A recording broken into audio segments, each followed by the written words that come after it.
নমস্কার বন্ধুরা, আমি শ্রাবণী। আমি চলে এসেছি আরও একটি রেসিপি নিয়ে। চলো রেসিপিটি তাহলে একবার দেখে নিই। আজকের রেসিপি কাসুন্দি করলা। ভাতের প্রথম পাতে তেতো খেতে আমরা অনেকেই ভালোবাসি, কিন্তু যারা তেতো খেতে ভালোবাসেন না তারা যদি এইভাবে করলা বানিয়ে খান তাহলে কিন্তু খেতে বেশ ভালো লাগবে।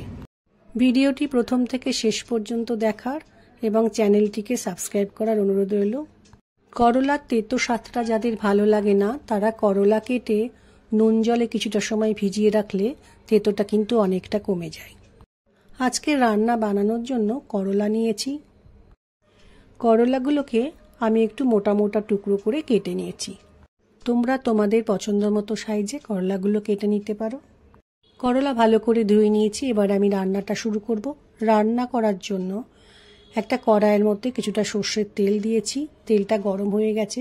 এই সময় একটু কালো জিরে ফোড়ন দিলাম। কালো জিরেটা ভাজা হচ্ছে, এই সময় কাঁচা লঙ্কা ফোড়নে দিলাম।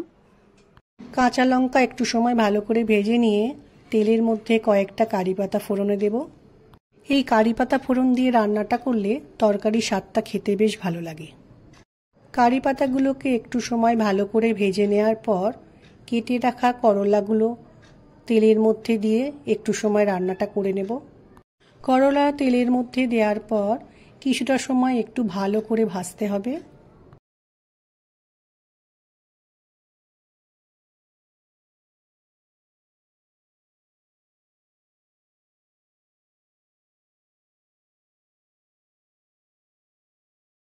দুই থেকে 3 মিনিট রান্নাটা করে নিয়েছি।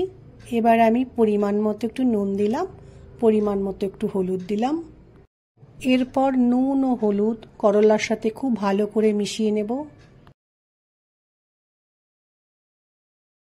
এবার আমি একটা ঢাকার সাহায্যে কড়াইটা ঢেকে রাখবো যাতে করলাগুলো সেদ্ধ হয়ে যায়। কিছুটা সময় পর ঢাকাটা সরিয়ে নিয়েছি কড়াই থেকে। ঢাকাটা সরিয়ে নেওয়ার পর দেখলাম করলাটা সেদ্ধ হয়ে গেছে। এই সময় আমি কিছুটা পরিমাণে কাসুন্দি করলার মধ্যে দিয়ে দিলাম এবং কাসুন্দির বাটিতে একটু জল নিয়ে করলার মধ্যে দিয়ে খুব ভালো করে মিশিয়ে নেব।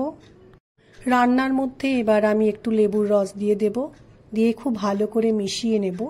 এই লেবুর রসটা দিলে করলার তেতো ভাবটা অতটা থাকে না, আবার রান্নাটা খেতেও খুব ভালো লাগে।